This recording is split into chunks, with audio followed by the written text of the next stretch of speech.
예, 영주문경예천의 최교일 의원입니다. 제가 미국 그 최저임금을 좀 살펴봤는데요.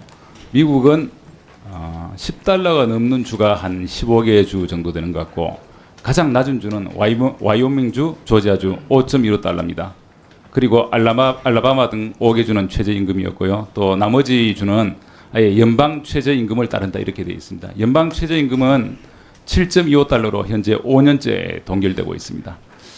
그런데 우리나라는 수출 비중이 GDP 중에 수출 비중이 35% 정도, 미국은 7%입니다. 미국은 내수 시장이 큰 거죠. 그래서 미국 같은 데서 정말 제대로 경제를 성장시키려면 내수가 필요하니까 거기서 소득주도 성장 정책을 써야 됩니다. 우리나라 같이 수출 비중이 이렇게 높은 데서는 수출이 더 중요한 거죠. 그런데 미국의 이 보면 최저임금이 그야말로 5.15달러부터 15달러까지 제각각이고, 연방 그 최저임금은 7.25달러를 3년째 유지하고 있거든요. 5년째 동결하고 있거든요. 그러니까 이 미국 같은 나라에서도 최저임금이라든지 저소득층의 소득을 올려서 성장 정책을 쓰지는 않습니다. 미국이 지금 4% 성장을 지금 예상하고 있지 않습니까? 4% 성장이 어디서 이루어지는 겁니까? 수많은 기업의 유통이라든지 자체 생산에서, 기업의 생산에서 이루어지는 것이죠. 제가요, 저 한은에서 저 자료를 받아보니까 작년에 민간 소비 증가액이 6조 2천억입니다. 2017년 1년 동안에. 금년 1분기에서 3분기까지 민간 소비 증가가 3조입니다. 그러니까 작년보다 소비 증가가 많이 둔화됐죠. 작년 1년 동안 6조 2천억이 증가인데 원래 도저히 따라갈 수 없는데, 그럼 이 1조 1천억, 3분기는 1조 1천억이 증가했습니다. 수출은 8조 4천억이 증가했고요. 이 1조 1천억을 성장 기여도로 따져보니까 0.2% 되더라고요. 근데 0.2% 중에서 우리 저소득층 하위 20% 5.8%를 곱하면 0.013. 그래서 결국 이 4분기를 합하더라도 저소득층 20%의 저소득층이 소비를 늘려서 성장에 기여하는 정도는 0.05. 한번 나중에 그 총재님 한번 계산해 보십시오. 그러니까 우리가 3% 경제 성장 한다고 가정할 때 3%에서 저소득층 소득 증가로 우리가 그 성장을 시킬 수 있는 게 0.05%, 0.1%도 아니고 3%에 0.1%면 한 30분의 1이 되는데 0.05%니까 그야말로 미미하다. 특히 그 우리나라 같은 이런 그 수출이 그 주도하는 이런 경제에서는 소득주도 성장 이 자체 개념이 맞지 않고, 제가 저번에도 말씀드렸지만, 그래서 최저임금 늘리고 52시간 하고 하다 보니까 결국은 소득도 줄어들고 기업의 부담이 늘어나서 기업 경쟁이 떨어지고 성장 엔진이 꺼지는 그런 상황이 와 있습니다. 다음 표 한번 보시죠. 이 한국 경제에 8월 최근에 난 이제 기사인데요. 싱가포르 임금은 25불, 한국은 65불.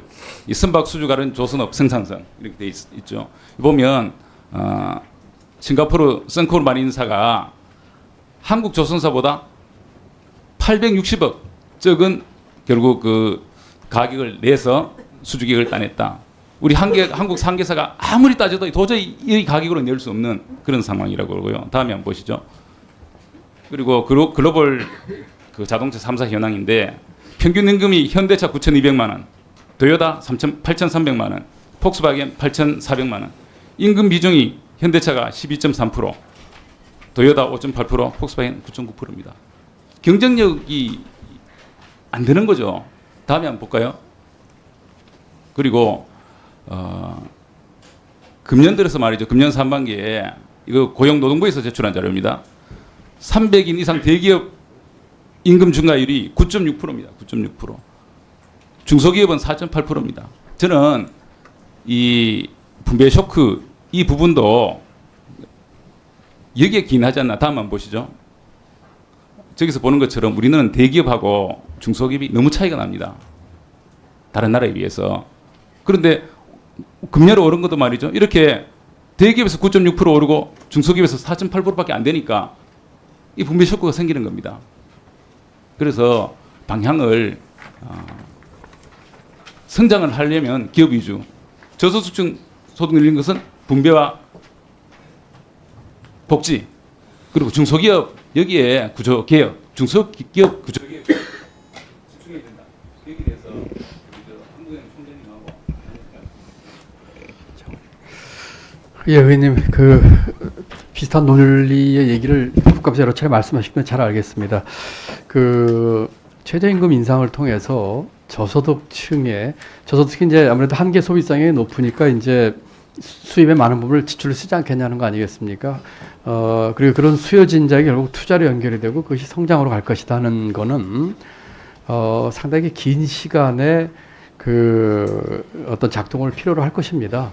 많은 분들이 경제 위기의 원인을 꼽는 것 중에 중산층의 붕괴를 뽑습니다. 또는 서민층의 붕괴라도 되겠죠. 그렇기 때문에 이 최저임금이나 또는 소득적 성장에서 추진하려고 하는 큰 정책의 목표 중에 하나는 수요 진작을 시켜서 성장까지 가는 그런 긴 시간 그것도 있지만 그런 것들을 통해서 양극화나 소득 분배를 개선하면서 중산층을 두텁게 하는 저는 그것이 오히려 의미가 있다고 생각하고 그것을 저는 계속 줄기차게 우리 사회에 우리 경제의 구조적인 문제 해결을 말씀을 드렸습니다. 그렇기 때문에 이걸 자꾸 이제 성장 담론, 이걸로 성장이 되느냐 이런 논리로 끌고 가게 되면은 잘 설명이 안 됩니다. 그리고 그것은 말씀하신 것처럼 혁신 성장 이런 거 같이 결부가 돼야 되는 것이기 때문에 또다시 반복을 드리지만 이와 같은 문제 해결 없이는 지속 가능한 성장이 될 수 없기 때문에 필요한 것이다 이렇게 강조를 드립니다. 예. 중소기업 예, 또 뭐 거의 같은 생각입니다. 저 의원님하고 그런 중소기업의 지금 고용자 수나 또는 기업 수로 봐서 우리 경제 가장 중요한 요체거든요. 그런 부분에 우리 성장의 동력에 대하고 하는 그런 부분에 뭐 전적으로 공감한다는 말씀을 드립니다. 예.